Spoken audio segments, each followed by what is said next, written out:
Symbiose, nouveau numéro pour un nouveau thème. Ce soir, vendredi, comme vous le savez, à 17h sur Télé Congo, nous allons recevoir une dame. Ça ne se fait pas souvent et c'est vraiment avec beaucoup de plaisir et beaucoup d'honneur que je la reçois pour vous. Nous allons parler politique. Elle, c'est Arlette Soudan-Nono, membre du bureau politique du Parti congolais du travail. Bonsoir et bienvenue. Bonsoir. Alors, j'aurais du mal à vous définir ce soir. Par exemple, le numéro 45 de Terre Africa, qui est distribué et qui paraît ici à Brazzaville. Dans ce numéro, on dit de vous que vous êtes la femme qui veut rajeunir le PCT. Mais de vous à moi, comment peut-on définir Arlette Soudan-Nono? Écoutez, Arlette Soudan-Nono, c'est d'abord une épouse, hein, une mère de 4 enfants. C'est une journaliste de métier au départ, hein, et ensuite une éducatrice, hein, étant directrice fondatrice d'une école, parce qu'il n'y a point de développement sans un système éducatif performant. Et ça a été mon trait d'union envers la politique, parce qu'il n'y a point de politique sans politique éducative. Donc c'est pour ça que actuellement je suis en politique comme membre du bureau politique du parti que vous venez de nommer, le Parti congolais du travail. D'accord. Alors, ceux Voilà. qui nous regardent, ils savent qui vous êtes et ce que vous faites, mais l'on est quand même tenté de se poser la question. C'est vrai, votre envie de rendre plus adéquat le secteur éducatif vous a emmené en politique, mais on se dit la politique, c'est quand même un monde où il y a des machos, où il y a des vicieux, Du sexisme. vraiment médiocres. Que faites-vous en politique? Écoutez, je vais vous dire quelque chose. Et puis pourquoi le PCT? Le PCT où il y a des gens qui ont déjà fait l'histoire de ce pays. Le PCT a un parti aussi vieux que lui, qui a beaucoup d'expérience, c'est vrai, mais qui a des caciques, qui a des gens qui se sont déjà imposés. Et vous, vous êtes là, vous ferez un chemin. Écoutez, j'ai eu beaucoup de chance, hein. Je vous disais que je suis arrivée certes par le biais de l'éducation, mais c'était aussi par une ouverture prônée par le Parti congolais du travail. Lorsqu'ils ont organisé le 6e congrès, un congrès dit de revitalisation et d'ouverture, hein, qui a fait la place à des personnes comme moi, qui sommes arrivés pour apporter un peu une démarche, un peu dans mon cas, un peu de modernisme, espérant un peu apporter du sang neuf, une forme d'évolution, parce que le parti n'est plus un parti dit marxiste, mais un parti social-démocrate. Donc lorsque vous avez la lecture un peu de l'idéologie, j'ai été séduite. Lorsque vous regardez le projet qui porte ce parti, ce qu'on appelle le programme interne, j'ai été conquise. Parce que n'oubliez pas que le Parti congolais du travail est un parti de gouvernement et que la Constitution simplement place le chef de l'État au-dessus des formations, mais il est le président du comité central qui dirige de notre parti. Et donc j'étais conquise là également par le projet de société qui est le chemin d'avenir, qui réserve vraiment un bon volet sur tout le système éducatif également. Et donc voilà comment modestement et humblement nous pensons apporter, pour ma part, un regard neuf, repensé, refondé et impulsé, parce que le vent du changement est irréversible de toute façon, tel que nous le Alors, sommes. moi, je reviens encore sur la question. Dans la rue, on dit PCT, Oyelikolo. Il y a des gens, je le répète, qui ont fait l'histoire de ce parti. Oui. Vous, quand le veut le nom, vous êtes jeune. On peut aussi être jeune d'esprit, et vous l'êtes, parce que nous avons 50 vu ce ans. que vous faites. Vous apportez un sang neuf. Avez-vous des gens qui vont suivre votre démarche quand on sait qu'au sein du PCT, il y en a qui sont mais vraiment conservateurs? Écoutez, les réformes sont difficiles à faire, hein. Certains souffrent d'une forme de conservatisme archaïque à l'interne, mais c'est un processus. C'est une évolution qui va s'imposer à nous si nous voulons passer le cap du 21e siècle, commençant en drainant, en intéressant cette jeunesse qui est majoritaire et ces femmes qu'il y a. Nous n'avons pas d'autre choix. C'est vrai que ce n'est pas facile. Mais en aucune chose, et encore moins en politique, les choses s'arrachent. Et ce n'est pas évident parce que nous sommes d'une culture, d'une tradition, et sociologiquement, la femme est généralement beaucoup plus mère, beaucoup plus épouse qu'un partenaire, même dans une démarche professionnelle. Mais je vous avoue que, bon, au sein du PCT, il y a quand même une démocratie interne qui bien sûr. subsiste. Et bon, nous avons quand même des échanges qui peuvent être un peu véhéments, mais ce n'est pas... Qui vont dans le sens de la construction. Voilà, et moi, je ne prends pas ça pour moi personnellement. J'essaie à mon niveau d'élever le débat. Parce que moi, ce qui me concerne, c'est le bien-être pour tous, l'essence même de la politique, la gestion des problèmes de la cité.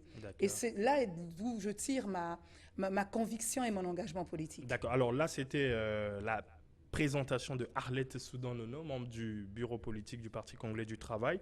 Parlons actualité. L'info qui a fait le buzz en République du Congo, ce sont les concertations initiées par le président de la République, Denis Sassou Nguesso, qui a pris le temps d'écouter tous les Congolais de tous bords qui ont parlé de tout ce qui touche au pays, le développement dans tous ces secteurs. Alors, sur le principe et l'opportunité, votre avis? Écoutez, il y avait deux démarches. Il y avait la démarche de ce qu'on appelle le dialogue, de façon collective, et il y a les audiences présidentielles. Moi, je salue et je soutiens l'initiative du chef de l'État, parce que à recevoir individuellement des gens, des acteurs qui comptent tant pour la société civile que les acteurs de la classe politique de tout clivage. Parce que j'ai un très mauvais souvenir de la conférence nationale, qui pour moi, j'emploie un mot souvent un peu dur, qui pour moi est une imposture de l'histoire. Pourquoi? Une espèce d'impasse comme ça, qui m'est restée à travers de la gorge. Qu'est-ce qui s'est passé? Lorsque, avec le recul du temps, vous regardez ce que c'est que cette conférence nationale, vous avez des invectives, vous avez des haines viscérales qui s'y sont installées. Vous avez pour moi pratiquement une naissance d'un repli identitaire. Parce qu'il n'a pas été question de parler du peuple comme tel, il a été question de règlement de compte. Vous pensez par exemple que les notions de tribalisme ont réellement pris corps au sortir de la conférence nationale, des retranchements de ce genre? Je vais essayer de vous en faire l'illustration. À l'issue de ça, nous sommes allés aux élections présidentielles. 92. Vous avez trois candidats potentiels. Le président sortant, le président Denis Sassou Nguesso, le président Feu Bernard Kolela, le président Lissouba, Pascal Lissouba, et vous avez pratiquement ce qu'on appelait le Bama Matatou, les trois départements, Bwenza, Niari, Lekumu, et vous avez le pôle comme tel, et vous avez la partie nord. Qu'est-ce qui s'est passé? Massivement, les votes se sont faits sur le sud. J'englobe, j'illustre ça de façon générale. Parce que les gens n'ont pas voté en termes de projet de société. En termes de retranchement tribal, selon vous? C'est l'analyse, hein. C'est parce que nous n'avons pas fait des études anthropologiques là-dessus. Mais aujourd'hui, avec le recul du temps, cela se vérifie. Parce que lorsque nous avons eu des précédents un peu en fond de guerre civile, ici au Congo, vous avez eu l'illustration là une fois de plus, avec les cocoys qui appartenaient à un certain secteur, les ninjas, les cobras. Et ça m'est resté, hein, ça m'a traumatisé. Et les gens parlaient en termes, je suis du nord, je suis du sud. Et moi, les grands-messes, ça c'est le premier aspect. Et le deuxième aspect, si vous permettez, c'est que ces grands-messes permettent de lessiver, de blanchir un citoyen, un politique, une société civile. Que vous soyez un criminel de guerre, que vous soyez un criminel politique ou économique, au nom de la cohésion et de l'unité nationale, vous vous retrouvez autour d'une table, dite le dialogue, et ce sont les mêmes individus, la même minorité qui gouverne, qui essaie de renaître sous une autre forme, qui se retrouvent derrière la table et qui demandent, au nom de certaines communautés, qui ne demandent rien du tout, et qui continuent à maintenir et à conserver ces privilèges au détriment du peuple qui a des attentes et des aspirations eau, électricité, santé. Même à la conférence nationale, il n'a pas été question de ces aspects-là. Et moi, je pense que maintenant, il est temps que nous ramenons le peuple congolais au centre des vrais débats. Et c'est pour ça que je ne suis pas pour un dialogue en salle comme tel. Je suis plutôt pour des personnes qui vont voir le chef de l'État avec au centre les préoccupations des Congolais. J'aimerais qu'on vienne, ou si nous allons en salle, on dit voilà le projet alternatif. Mais si on repart voir le chef de l'État, est-ce que ce n'est pas rebelote pour les concertations qui viennent de se tenir? Non, c'est la même procédure quasiment. Parce que aujourd'hui, vous avez toute tendance confondue de partis politiques, de sociétés civiles, qui vous brangardent partout. Dialogue, le chef de l'État, c'est son mode de gouvernance. J'en suis d'accord, puisque cela est même notifié dans la loi fondamentale.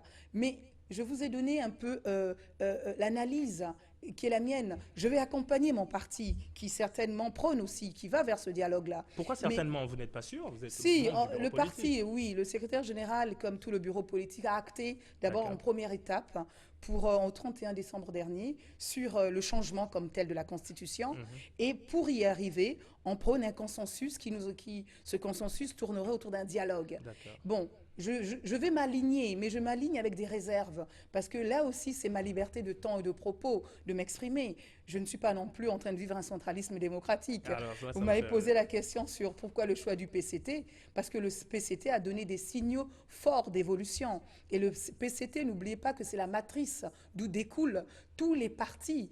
Donc, qui existent pratiquement. Alors moi, je me dis, je reste à l'original plutôt qu'aller à la photocopie. à la photocopie. Surtout que nous savons également par ailleurs que difficilement nous parlons d'idéologie, parce qu'en termes d'opposition, si nous parlions réellement de la politique au sens strict du terme, nous aurions pour partenaire l'UPADS, et non tous ces partis qui sont des libéraux et autres, qui ne sont pas des partis dits de Donc gauche. pour vous, en fait, on a beaucoup de partis pour rien.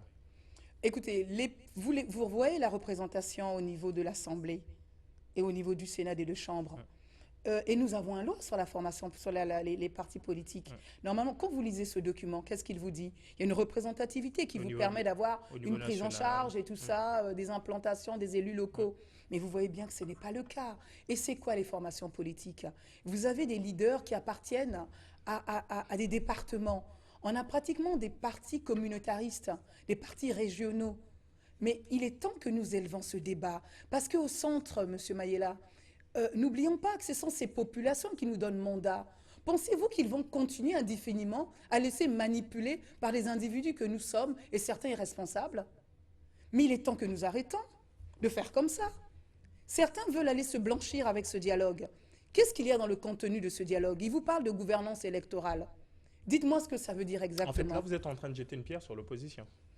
Pas vraiment, parce que je vous dis... l'opposition qui, en tout cas, une opposition aussi qui est un peu divisée, parce qu'il y a une partie qui veut du dialogue et une autre qui ne la veut pas. Mais pour vous, en réalité, si je vous comprends, on n'a pas besoin de ce dialogue. Non, de façon, grosso modo, l'opposition veut le dialogue, mais c'est le contenu qu'ils y mettent.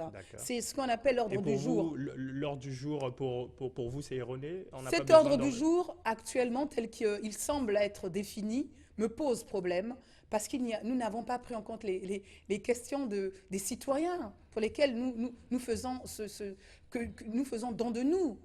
Il n'est nullement question des citoyens et ils vont vous parler de gouvernance électorale. Mais les élus que nous avons eus... Est-ce que vous êtes en train de nous dire que s'ils ne vont pas parler du peuple et s'ils vont parler de gouvernance électorale, c'est juste... j'essaie de comprendre ce que vous êtes en train de me dire, hein, oui. Nous sommes d'accord. Si vous le dites, est-ce pour dire donc que ce n'est pas pour le peuple, mais c'est pour leur avenir politique?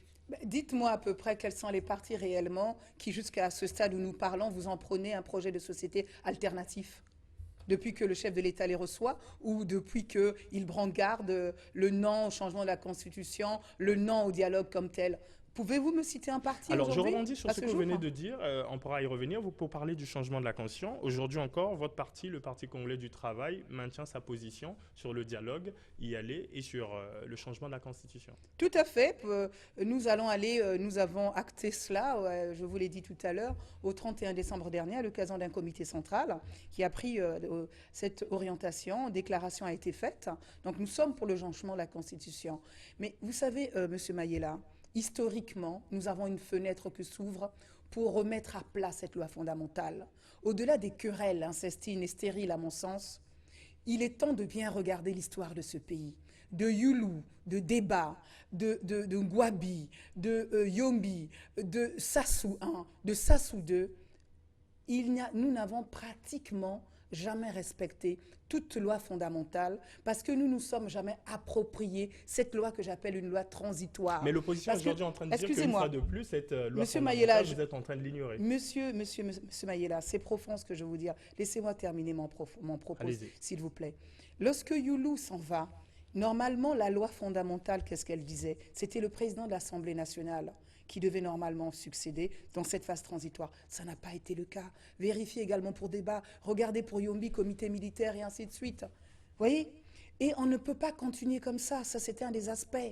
Et le deuxième aspect, pensez-vous réellement que dans le Congo profond, ces jeunes majoritairement, ces femmes aujourd'hui qui font la moitié du Congo, se sont appropriés ce texte fondamental qui n'est pas le reflet de notre société? Et selon vous, c'est le nouveau qui va refléter les réalités de notre société, qui va être expliqué aux populations? Lorsque moi je parle de fenêtre historique, d'opportunité historique aujourd'hui, c'est d'avoir un homme qui a eu un certain nombre d'années au pouvoir, qui doit être un sage, normalement visionnaire, et qui nous permettra un atterrissage en douceur dans les futures années.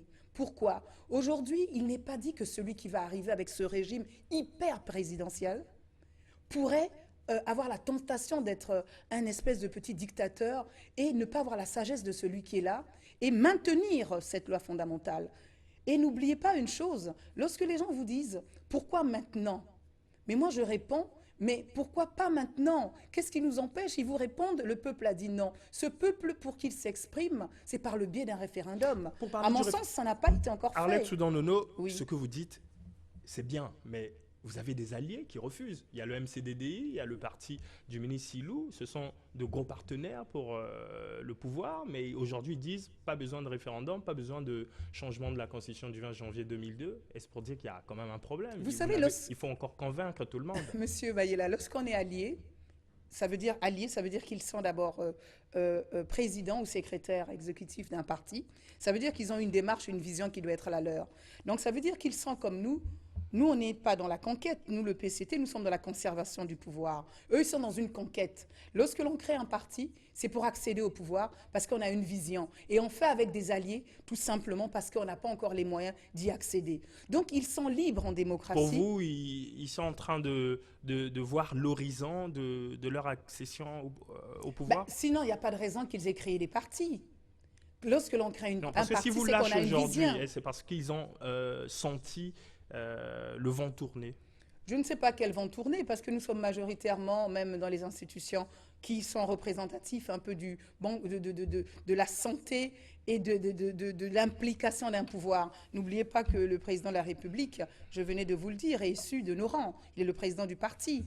N'oubliez pas que l'Assemblée, majoritairement est PCT, le Sénat également. Donc nous avons besoin d'alliés, mais les alliés au sens que je perçois aujourd'hui, ce ne sont pas des alliés sur le fond idéologique ou sur des questions de gouvernance. Lorsque vous regardez même le Conseil de ministres, le gouvernement actuellement, le président dans cette cohésion, dans cette forme d'unité nationale tant recherchée, tant prônée et caractéristique de l'homme qu'il est, il a autour de sa table, il a des personnes qui n'ont pas la même démarche en termes de projet de société, même sur le plan idéologique, je vous répète ça. Donc nous avons voulu avoir quelque chose qui ne ressemble pas à ce qu'on appelle en politique une démarche idéologique. Donc là aussi, le évoluer. Il nous faut à un moment donné que nous nous approprions les mécanismes de gestion de notre propre pays. Le Congolais n'est pas concerné réellement par la gestion de son pays. Les politiques ont réussi à mettre comme une forme d'obscurantisme comme ça sur la majorité du peuple pour maintenir quelques intérêts. Il est maintenant important que la majorité qui est cette jeunesse, vous parlez de cet emploi qu'il n'y a pas, cette inadéquation de forme en termes de formation. Oui, il y a des choses qui se font. Oui, il restera des choses à faire. C'est vrai que nous ne sommes pas la Suisse. Oui, mais il y a des choses qui ont été faites et des choses qui seront faites. Je ne vous ai pas dit que cela est conditionné par un changement de constitution. Moi, je vous parle en termes d'opportunité historique de faire que nous modifions ce texte fondamental parce que nous avons un homme d'exception. Parce que moi, je ne suis pas pour dire qu'il nous faut des institutions fortes au détriment des leaders forts. Moi, je me réfère souvent à De Gaulle, qui est arrivé, qui était cet homme providentiel à l'issue de la Deuxième Guerre mondiale pour reconstruire la France. Nous sommes une jeune démocratie. Ne nous comparons pas par mimétisme, quand ça nous arrange, avec des États vieux de 239 ans d'indépendance qu'on appelle les États-Unis. Ça nous perdra. Il va falloir que nous acceptions que nous sommes des Congolais avec des particularités qui sont les nôtres et qu'il est temps, plus de 50 ans après les indépendances, que nous nous approprions notre propre histoire. D'accord. Arlette Soudan-Nono, le référendum est donc une option salvatrice pour vous? Pour moi, oui. Pourquoi? Ça permet aux chefs de l'État, comme aux citoyens, de pouvoir souffler et non d'être l'otage de cette minorité qui constamment s'est accaparée d'un système et qui ne lâche prise. De toute façon, le chef de l'État l'a dit. Hein, il a beau prôner le dialogue, il a dit sur une chaîne étrangère, dialogue, oui, mais quelle qu'en soit l'orientation de ce dialogue, je me réserve le droit de consulter le peuple par voie référendaire. Parce que les gens ne vous le disent pas non plus. Par principe, il faut que nous le sachions, que le chef d'État, dans ses prérogatives d'homme d'État, il a le droit, quelle qu'en soit la demande, de questionner son peuple. par voie référendaire ou par le biais du Parlement. Ça fait partie des prérogatives d'un chef d'État. Pourquoi veut-on ne pas le dire? C'est ça aussi les mécanismes d'une gestion d'État. D'accord. Ça aussi, c'est dans ses prérogatives. Nous allons ouvrir un autre volet, Arlette Soudan. Nous allons parler éducation, si vous le voulez bien. Alors, le sujet phare jusque-là, c'est la fraude massive qui a conduit à l'annulation du bac. Ce n'est pas un secret. L'organisation du bac, c'est un gouffre financier. C'est beaucoup d'argent qui est mis en jeu pour organiser un tel examen d'État. Quand il y a annulation, il y a une deuxième session qui est organisée dans un bref délai, donc une deuxième sortie d'argent. Pour vous, qu'est-ce que ça vous fait aujourd'hui, vous qui êtes dans ce domaine de l'éducation? Écoutez, j'aimerais tout d'abord dire qu'il y a eu, il faut le souligner, un grand problème de communication. Parce que l'on ne peut annuler un bac dans des conditions comme nous l'avons vécu, pour des raisons de sécurité, pour des raisons de prise en charge des élèves et autres. Cela a été un peu précipité. Ce pays a déjà connu des annulations à l'examen, mais il aurait fallu, à mon sens, attendre un tout petit peu, qu'il boucle et ensuite communiquer. Parce que au-delà de cet arrêt brutal, c'est l'arbre qui cache la forêt. Il y a des vrais problèmes. Les questions, il faut les poser. Vous pensez que le système éducatif congolais est malade? Je veux en arriver là. Il faut déjà se poser les bonnes questions. Qu'est-ce qui s'est passé? Pourquoi il y a eu fuite? À quel niveau il y a eu fuite? Parce que vous avez des enseignants arrêtés. Pourquoi on a arrêté certains d'entre eux? Pourquoi le responsable du département, moi je veux comprendre, il n'est pas suspendu même pour des raisons d'enquête, parce que c'est lui qui anime cette structure. Vous pensez que le ministre de l'Enseignement primaire secondaire devrait être ou suspendu ou débarqué du gouvernement? Ou lui-même avoir une démarche à se retirer pour pouvoir faire un peu l'autocritique et voir ce qui s'est passé. Parce que c'est extrêmement grave. C'est extrêmement grave. Il est vrai que nous ne sommes pas le seul pays où il y a des problèmes comme ça avec les examens. Vous en avez en RDC. Vous avez le même problème en Afrique du Sud. Vous avez le même problème au Maroc actuellement. Là n'est pas la question. C'est doit-on continuer à accepter que nous bradons comme ça l'avenir de nos enfants? Comment voulez-vous pérenniser même l'œuvre de construction d'un pays en bradant les ressources humaines? Comment vous allez faire pour élever le débat? Lorsque vous parlez de bonne gouvernance, mais ça ne tombe pas du ciel, les bons cadres. Aujourd'hui, on va dire les bons cadres ne tombent pas du ciel, mais le ministre de l'Enseignement primaire secondaire est aussi un allié du PCT. Donc, c'est un peu vous qui faites ça. Je ne parle pas en termes d'alliés comme tel. Hein. Je parle en termes là, parce que vous parlez de bonne gouvernance. De question de politique générale. Vous savez, on peut être allié. Nous disons ces choses-là, d'où ma liberté de temps, de pouvoir dire ce sont des critiques constructives qui nous permettent de mettre ce peuple au centre et d'élever un peu le débat politique. Je n'ai pas envie de faire de la politique politicienne, excusez-moi.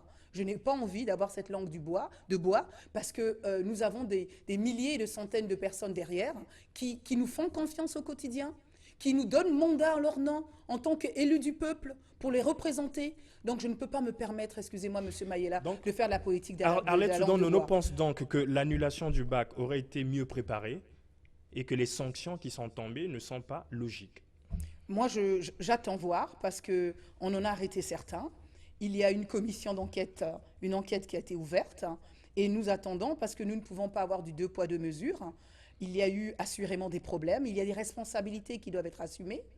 Et pour revenir à votre question essentielle, est-ce que le système éducatif est malade? Oui, parce que ça fait 2 ans qu'on dit année de l'éducation. Les résultats aujourd'hui? Les choses ont été faites, oui, mais moi je pense, encore une fois de plus, qu'il nous faudrait un plan Marshall. Il faudrait réellement mettre à nu ce système éducatif, repenser de façon plus profonde tout ce qu'on appelle le projet d'établissement.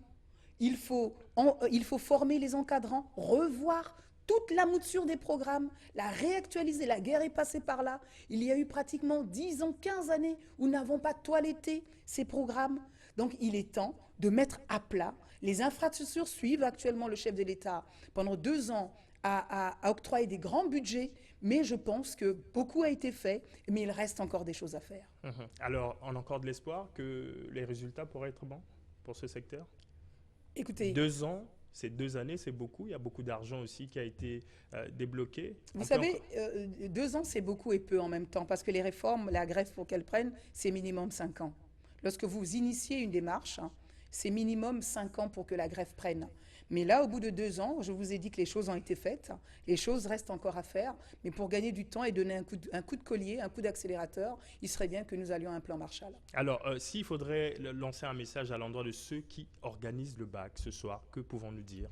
Mais moi, je leur demanderais d'être un peu sérieux, de se respecter soi-même et de ne pas condamner les générations futures. Parce qu'un mauvais diplôme fait un mauvais cadre. Je vous prends un exemple tout bête. Un cadre qui veut aller faire de la médecine, il a un diplôme initial de bac C, bac littéraire, bac D, plutôt bac scientifique qui n'est pas bon. Pensez-vous qu'avec cette mauvaise habitude qu'il a pris, les parents d'acheter auprès de ces personnes irresponsables qui font les sujets, qui les bradent comme ça ou qui les mettent dans les réseaux sociaux sur la place, pensez-vous que cet infirmier, ce médecin, peu importe, du secteur médical, va pouvoir réellement avoir le bon diagnostic lorsqu'il aura un patient? Ou il va pouvoir tricher? Parce que qui a bu boira indéfiniment. Qui vole un œuf volera un bœuf. Doit-on continuer à faire comme ça, à faire la politique de l'autruche? Mais Je dis à un moment donné, non. Mais il y a un constat général qui pense que ce que nous avons vécu pour le bac session 2015, c'est un peu ce que l'on vit dans la quasi-totalité des secteurs de développement en République du Congo. Mais là, c'est parce que tout le monde est au courant, mais il y a des choses parfois qui ne marchent pas, mais on n'en parle pas. Mais vous voyez, vous comprenez pourquoi je vous parle de rupture ou de refonte ou de repenser nos mécanismes. Lorsque je parle de rajeunissement, c'est pas c'est pas en âge, hein. Lorsque je parle de la modernisation, c'est pas non plus, ça rejoint un peu le rajeunissement. C'est au logiciel mental? C'est le logiciel mental dont je fais état assez régulièrement. Parce que sinon, nous emmenons nos populations dans l'impasse. Sinon, nous allons nous retrouver avec des problèmes qui vont aller de façon plus récurrente dans le cadre de la gestion publique. D'accord. Arlette Nono, moi je vous dis encore merci jusque-là. Et nous allons changer de volet. Nous allons parler sport. Nous allons parler sport au mois de septembre prochain. Brazzaville va abriter les 11e Jeux africains. Il y en a qui ont crié sur les toits en disant que c'était une dépense inutile pour le Congo. Nous sommes à 3 mois de l'événement. Vous pensez encore qu'il était opportun pour nous d'organiser ces Jeux? Moi, je pense que nous devons saluer plutôt l'initiative du chef de l'État, parce que je ne sais pas si d'aucuns s'en sont rendus compte. C'est les 50e Jeux. Nous avons reçu pratiquement les premiers et nous avons encore cette chance historique de recevoir les 50e Jeux. Est-ce que les gens se rendent compte, nous nous rendons compte de toutes ces infrastructures que nous allons hériter? Parce que nous n'avions pas toutes ces infrastructures.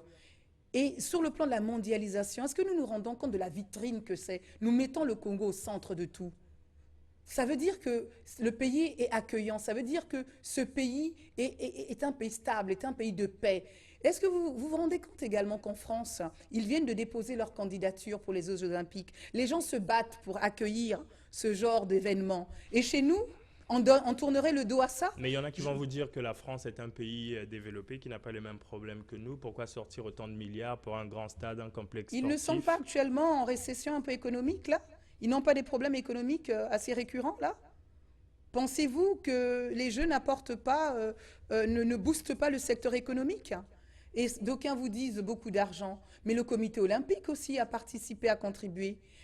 Et puis vous voyez ce viaduc qui vous ramène un peu à cette cité olympique. Moi, il me fait rêver. J'ai vu tout un reportage sur Télé Congo, j'ai rêvé, j'ai fermé les yeux et j'ai vu ce viaduc. J'ai vu la beauté de cette immensité, ce beau fleuve sur lequel repose et les populations qui pourront se détendre. Et ces stades magnifiques qui, au dehors de la politique, qui devient une obsession, qui devient un sport public, va emmener ces jeunes, ces femmes, ces populations à adhérer, à avoir un mental fort pour avoir un esprit, pour avoir un corps sain, un mental fort. Et pour ce Voilà. viaduc, est-ce que la communication a été bien faite? Il y a les populations de Kebana Virage qui ont traîné les pieds avant de partir de leur logement. Mais là aussi, c'est parce que nous n'anticipons pas dans la démarche qui nous rattrape. Ces populations C'est à la attendent. dernière minute. Ces populations attendent que nous leur portons explication relativement tôt. Moi, je veux bien quitter mon domicile. Ça ne se décrète pas ou ça ne se demande pas en 6 mois. Il faut s'y prendre lorsque vous abritez les Jeux. Vous le savez 3 à 5 années à l'avance pratiquement. Qu'est-ce que vous faites entre-temps? Mais à ce moment-là, vous vous organisez, anticipez, parce que sur le plan du plan cadastral d'une ville, vous avez déjà des secteurs un peu réservés pour ce genre d'événement. Et lorsque ce n'est pas fait, ce n'est pas acté, à ce moment-là, vous rattrapez les choses en anticipant et en accélérant. Il faut de la sensibilisation, il faut de l'éducation. Parce que lesquels trinquent aujourd'hui? C'est toujours les mêmes populations qui sont plus ou moins d'un niveau, qui sont plus ou moins démunis, qui ont souffert pour construire le peu qu'ils ont. Regardez à la télévision lesquels on est en train de délocaliser. Et souvent, ils se sentent lésés. Pourquoi? Ils entendent que Monsieur X, qui est du pouvoir, ou bien qui collabore, ou qui est un allié, ou bien qui est un ancien qui a touché, gagne une sacrée cagnotte au détriment de lui, qui a le même espace au même endroit, mais qui n'est pas rétribué de la même façon. Deux poids, deux mesures, vous comprenez que Voilà. ce genre d'agissement Voilà. énerve aussi. Mais ça peut énerver. Ça peut énerver, mais au final, vous avez vu que tout est entré dans l'ordre. Parce que j'ai vu le dernier reportage à la télé avec Privan Deke, le maire de Il y a Talangaï. eu un déguerpissement. Voilà, qui finalement, sur 22 familles, il n'y en avait plus que 2 qui avaient quelques soucis, et des soucis même d'ordre familial, parce qu'il y a le papier qui attribue le bien, et il y a aussi la famille qui dit que malgré que ce bien soit attribué à X, il n'est pas chef de famille, donc il y a eu aussi des controverses un peu internes. Voilà. D'accord. Mais je salue vraiment, moi je suis ravie d'accueillir ces Jeux africains, et je suis déjà dans la Mais c'est fièvre pas moi, un peu. moi je vous pose les questions Non, d'actualité. j'ai compris, j'ai compris. Je ne suis pas contre. Alors, pour parler d'autre chose, nous allons parler santé. Alors, la vérité, c'est que, au-delà du fait que le président de la République, Denis Sassou Nguesso, s'emploie à mailler le Congo d'infrastructures sanitaires, la question sanitaire pose encore problème. Vous avez des proches, des cadres pour se faire soigner. Ils prennent un avion pour aller à l'étranger. Pour ceux qui n'ont pas les moyens, ils croupissent au Congo, ils meurent par faute de soins. Un avis? Vaut mieux tard que jamais. Le président a initié la construction d'un certain nombre d'hôpitaux dans tous les départements. Et il y a également la formation qui nous fait défaut en termes de cadres pour gérer tous ces hôpitaux, parce que vous voyez même au niveau de, je pense la base, au Filou, l'hôpital qui est là, il manque de cadres. D'Olisio également, un très bel hôpital où il manque des cadres. Et là également, il est temps maintenant que nous prenons aussi une gouvernance avec de l'anticipation, ce qui nous permettrait de pouvoir, sur le plan de la planification, avoir les cadres et avoir. Mais il n'est pas trop tard, puisque le train est lancé et que les hôpitaux poussent de façon régulière, hein, les travaux évoluent, et que d'ici fin 2015, normalement, les différents départements seront dotés de structures pouvant accueillir les différents patients de ces départements-là. Alors moi, j'ai envie de vous poser une autre question dans ce domaine. Vous pensez que la solution aux problèmes de santé, ce sont les bâtiments et la formation des cadres? Je pense qu'il y a aussi l'éthique, parce que quand on le veut le non, il y a des histoires à la cité où vous entendez le gouvernement a débloqué des fonds pour acheter des produits pharmaceutiques, mais vous arrivez dans l'hôpital, on vous fait payer les médicaments, on vous fait payer le lit, on vous fait payer la salle, vous arrivez, vous êtes aux urgences, il faut d'abord payer avant de recevoir des soins. Il y a un véritable problème d'éthique aussi dans notre pays. Je suis d'accord, j'en conviens avec vous. Et vous savez, je m'interroge souvent sur la dernière sanction que le ministère du Travail a donnée à un fonctionnaire de l'État. Est-ce que les sanctions existent encore Nous avons des textes pour sanctionner les uns et les autres. sur le papier? Oui, justement, mais ça serait bien qu'on mette ça en application. Parce que c'est nous les cadres qui sommes aux affaires. Parce que tout le monde regarde le chef de l'État. Mais le chef de l'État n'est pas dans les ministères. Le chef n'est pas, c'est pas lui qui dirige le CHU, c'est pas lui qui dirige l'hôpital de Makelekele. Je donne des exemples pêle-mêle. C'est pas lui qui dirige l'hôpital de Talangaï. Ce sont des cadres, c'est vous et moi qui êtes dans ces Est-ce que si je vous comprends bien, il faut que nous soyons un peu plus responsables. Vous êtes en train d'essayer de nous dire que le président de la République a la volonté de développer le Congo, mais je vais parler en termes de malchance. Ce que je dis va sûrement énerver ceux qui nous regardent, en tout cas la majorité, mais je fais mon travail. Vous pensez que le président de la République a fait son job, mais il a la malchance d'avoir certains mauvais élèves autour de lui? Vous savez, je vais vous répondre tout simplement. Le président a certains collaborateurs qui lui empêchent d'avoir des ennemis. La certaine qualité des collaborateurs du président, certains de ses collaborateurs, avec certains de ses collaborateurs, il n'a pas besoin d'avoir des ennemis. Parce qu'on ne peut pas saboter comme ça certains départements cruciaux. Lorsque l'on vous fait confiance, lorsque l'on vous nomme à ces postes-là, vous prenez le repli identitaire, vous prenez du népotisme, du clientélisme, au déprimant du mérite et des compétences. Moi, je prône cette rupture-là. Lorsque je parle de changement de mentalité et de rajeunissement, c'est de ça dont je parle. Ça englobe ça, l'éthique, la morale, le respect des choses de l'autrui, la responsabilité du devoir bien accompli, bien fait. Il est temps que nous commencions à nous approprier tout ça et non faire de la politique stérile. Parce que ceux qui en souffrent, ce sont les populations. Mais quand vous le dites, vous vous rendez compte que vous parlez en fait à ceux qui sont avec vous au pouvoir. Mais on peut être ensemble et puis avoir des démarches divergentes au sein de la même structure. Mais C'est pourquoi, ça aussi la mais démocratie pourquoi, interne. pourquoi bénéficier de la confiance d'un chef et travailler en le traînant de la boue? Parce qu'en réalité, pour dire les choses crûment, c'est ça. Vous Je êtes vous dis, nommé, mais vous ne faites pas votre job. peut-être que n'ont-ils pas peut-être le sentiment ou n'ont peut-être pas la lecture de ce qu'ils font pour certains.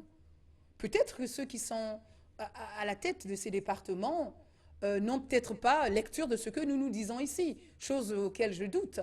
Parce que nous sommes tous dans Brazzaville, nous sommes tous le Congo. Voilà. Donc, et ces citoyens, voilà, donc nous attendons qu'il y ait un sursaut national, qu'il y ait un sursaut. C'est pour ça que moi je milite pour que nous allons à un référendum qui laisserait les mains libres au chef de l'État pour ne pas être victime de maîtres chanteurs qui vont aller autour d'une table dans le cadre d'un dialogue pour lui dire tu nous donnes ça et nous on te donne ceci. Moi je veux que le débat revienne au centre pour les populations. Donc, que l'on saute l'étape du dialogue et qu'on aille directement au référendum. Si dialogue il doit avoir, pour moi, c'est le contenu de ce dialogue qui m'intéresserait. Parce qu'actuellement, il me semble un peu trop creux, pas essentiel par rapport aux populations. J'aimerais qu'on mette au centre des questions de gouvernance. Ce soir, votre vœu pour le Congo?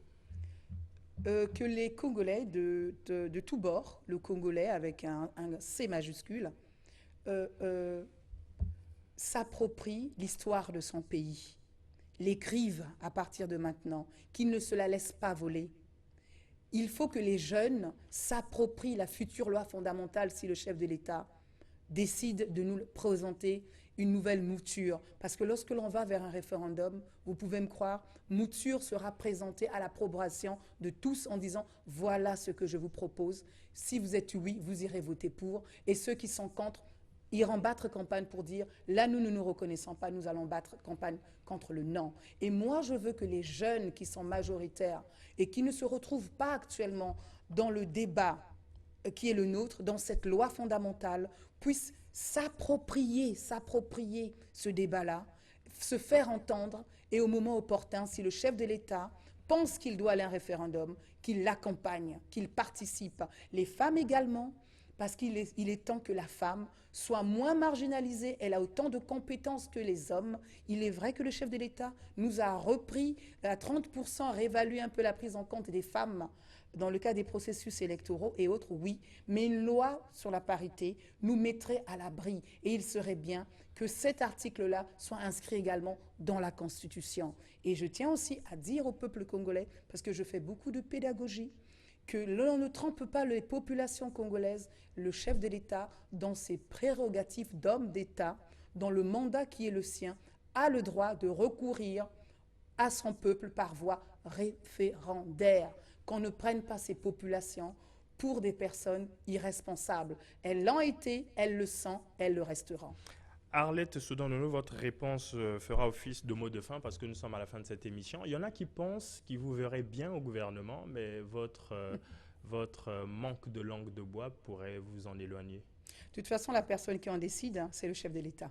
C'est à sa discrétion. Arlette Soudan-Nono, je vous dis merci. Madame, monsieur, que du bonheur d'avoir reçu cette dame, membre du bureau politique du Parti congolais du travail. Arlette Soudan-Nono, prochain rendez-vous de l'émission Symbiose, vendredi 17h, avec un nouveau thème, quasiment le même, avec les membres du parti d'opposition UPADES. Merci à toutes et à tous et au revoir.